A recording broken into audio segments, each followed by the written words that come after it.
back with matchmakers Tana, Gilmore, and Kelly Fisher, two of the stars of the new Bravo reality series Love Match Atlanta. And today we're talking to people who've gone the extra mile for love. And Tana and Kelly go the extra mile for clients because you've been there in so many ways in their shoes. Kelly, you've talked about going through a divorce, and the struggle there. When people say, wait a minute, how do you teach me and you went through divorce?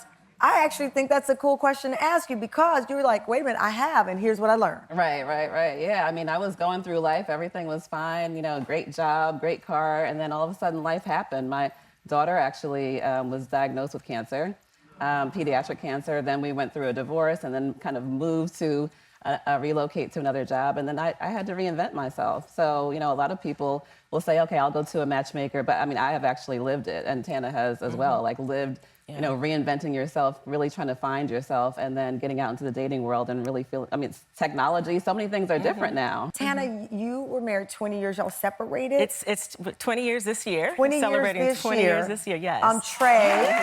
There's Tana and Trey. You celebrated your anniversary.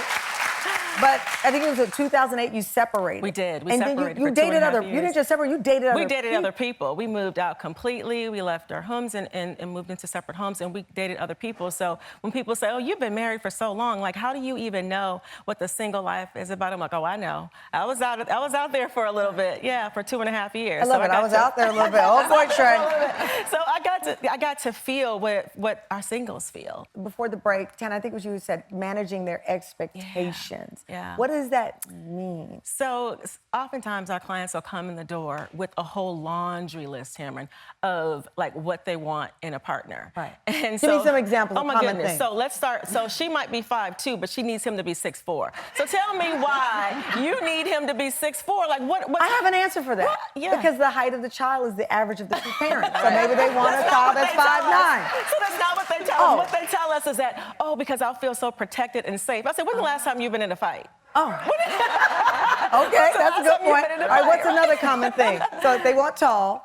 They want tall. They want him to, you know, make mid-6 figures, which is very common because we always suggest that they're, financially secure. I'm telling you, the list is long, long, long. No children, never been married. They usually want to be the first one to birth his child or something like that. But the list, I mean, it gets down to their skin tone and their smile and their teeth and their feet and their hands. And I mean, the list is long. But sometimes they can't carry on a conversation. They can't. So that's what we're talking about, like managing expectations. Right. No. Yes. See, I love the soft approach. Yeah. And it's like, here's a list, and then Kelly says, but then they can't even cover the conversation. So we're like, let's sit down here. And so how do you tell somebody, okay, you want these things, but let's work on you without it being destructive? Because that's the thing that always bothers me. I don't feel like you have to tear somebody down, and you don't do that. We don't do that. No, we don't do it. I think what we do is, you know, come in and we just say, that is wonderful. We let them say their whole list, and then, okay, now what are you offering?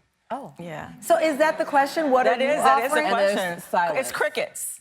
It's crickets. And that's what we help them build. Like, even in an interview, like, what are you bringing? Okay, so that's what I love. Let me put you know it's getting good. Can I put my notes down? Like, so you say, well, what are you offering? You're not doing that to challenge them, like what you have. No. You're saying, what are you offering? And let's start to build on that. Yes, with confidence, and you can come out and say, hey, I'm a great conversationalist. I love to travel. I'm a great cook, or whatever it might be. I'm nurturing. You know, I'm intelligent. So they can say, okay, instead of a dater view, we always say that you're interviewing him. You come and give him or you know, the other person what you're bringing. Do you find that people don't often know what they offer? They don't. They think they know, and they don't really know. They don't know. No. Figure that out. They don't know. They don't know what they're bringing. And here's the thing. When we ask men, why did you choose her? He'll say, you know, it's that experience that I get when I'm around her, and I miss it when I'm not around her. I miss it when I'm gone. I'm yearning for it when I'm gone. Well, that's kind of like you and Trey when you were separated. Exactly. You miss it when you're gone. Exactly. And so we help them create what we call their dating USP, your unique selling proposition. It's that experience that you give them. That's irresistible. It's like a Zillow. The estimate of my house. So what is it again? It's called your dating USP, your unique selling proposition. Okay. Why are you different from the cluster of friends that you have? What makes you different?